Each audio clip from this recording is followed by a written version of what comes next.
The woman I was raising had walked past me with a tray of champagne, and the look in her eyes was the same one she'd have for a stranger at a hotel. That was the first moment I realized that my brother hadn't just stolen my money. He had stolen my existence. My name is Gene Calloway. I was 63 years old and standing in the driveway of the house I had built with nothing but grit and a vision. I had hauled stones from a quarry south of Asheville myself, setting them one by one. Susan and I had planned that life together, but she had been gone for years by then. I had just spent 4 years and 7 months fighting to get back to this exact spot. I was a structural engineer for 31 years. I built a solid reputation, a solid firm, and a solid home on a piece of land that felt like the top of the world. It wasn't flashy money, but it was real. When my wife died in 2014, the light in that house dimmed. My daughter Renee, who was just a young woman at the time, had married a man named Philip and moved to Charlotte. She had her own life to live. My brother, Warren, was a different story. He was 4 years younger and had always had a way of making his problems sound like our problems. He had failed at restaurants, failed at real estate, but he always had a charming smile. I thought that was just how family was. I didn't realize I was the only one paying the bill. In 2018, I had a stroke. It hit me in my home, and I was discovered hours later. They airlifted me to Raleigh for specialized neurology. I was unconscious for 11 days, and when I woke up, I was trapped in a body that didn't work. My right side was dead, and my words came out wrong. Warren showed up, telling the staff he was my next of kin. He produced papers. I still don't know how. That gave him temporary power of attorney. While I was learning to feed myself again, he was dismantling my company. He sold off equipment and client files to competitors. He filed paperwork, claiming I was incapacitated. It wasn't true, but it was enough to steal my deed. He went to Renee and told her a lie so heavy it crushed her. He said I had died. He said there had been a funeral. He used her grief to hold the door open for his scheme. My daughter, believing she was alone in the world, was manipulated into moving back into my house. Warren had set up a trust, and he offered her a place to live, but only if she managed his new business, a wedding venue on my porch. She went from being my daughter to being the help. I was in that rehabilitation facility for 18 months. The speech came back slowly. The movement came back even slower, but the clarity never left. A friend from my firm, a man named Gordon, helped me piece together the truth when I was discharged. We started the long process of filing suits with the North Carolina State Attorney General and contesting the trust. We found a lawyer who specialized in elder fraud who told me, plainly, that my case was one of the worst she'd ever seen. We didn't just want Warren arrested. I wanted to see Renee. On a Thursday in September, I drove up to the property with Gordon. I walked up the gravel path, and the house looked the same, but with ugly gray paint and tacky lights in the apple trees. There was a wedding reception going on.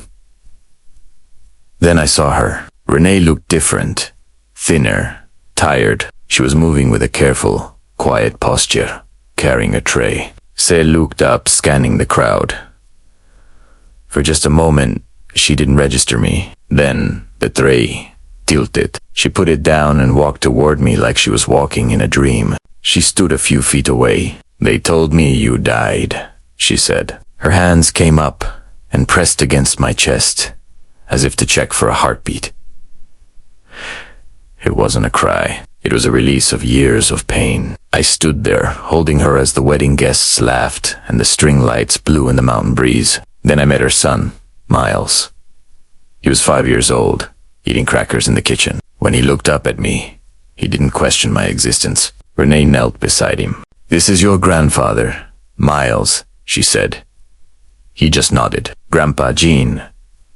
I had to ask her a hard question. "Is Warren here, Primera?" "Ask it." She told me he had been there earlier to set up the event, but had left. He didn't stay for the work. He just collected the money.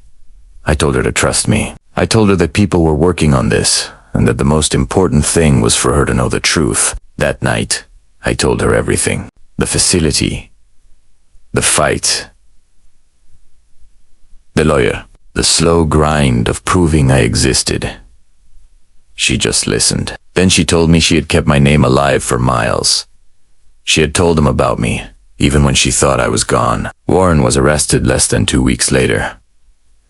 We had the paperwork, the fraudulent power of attorney, the false death claim, the property he didn't own. His new lawyer tried to argue it was a family misunderstanding. The judge didn't buy it. My lawyer was methodical. The trust dissolved, the deed returned, and the revenue from the stolen events became part of the judgment. I want to be clear. It was never about the money. It was about the years my daughter made herself small in her own home. It was about a 5-year-old growing up without a grandfather because my brother found my existence inconvenient. Renee is 33 now, and she lives in that house, actually living in it. Shoes by the door. Drawings on the fridge. I moved back in last spring. How do you reconcile the years taken from you? I watch the sunrise from the east-facing window at the end of the hall. I don't spend much time thinking about Warren. I think about the weight of reclaiming what you were robbed of. There's a moment in the process of recovery where you have to choose. You can carry the weight of the anger, measure every day against the theft, or you can choose to leave it on the side of the road. I won't pretend it's easy. I wake up some mornings with a fire in my chest, but then I walk downstairs and trip over Milos's shoes. His shoes are always right where you'll trip over them, and Renee is usually at the table, drinking coffee with her leg tucked under her like her mother used to do. That is the reward. The ridge is still there, gold in the morning light. That was always mine. The only thing Warren ever needed me not to be was alive. He miscalculated that one thing. What do you think you would do if you had 4 years stolen from you? I am 63 years old. I lost time, but I didn't lose my story. The people who take from us rarely force their way in. We leave the door open. I was loyal, but I wasn't wise. Loyalty is an emotion. Wisdom is a discipline. I left that door open for years, and Warren walked through it when I couldn't stop him. What he did to Renee was a different kind of cruelty. He looked into her pain and decided it was useful to him. But lies are heavy. They take constant management. They crack eventually. By the time I came back, she was already feeling the weight of it. She knew something was wrong. She just didn't know the shape of it. I think about Miles saying Grandpa Gene as if the word was already real to him. That persistence, holding on to something true even when the world tells you otherwise, is what I want him to learn. Not anger, just the refusal to let someone else's version of your story become the final version. A man's worth is not measured in what he allows to be taken. It's measured in what he refuses to let go. Loyalty is an emotion, but wisdom is a discipline. The ridge is still here. The shoes are still by the door. I am still here. That is enough.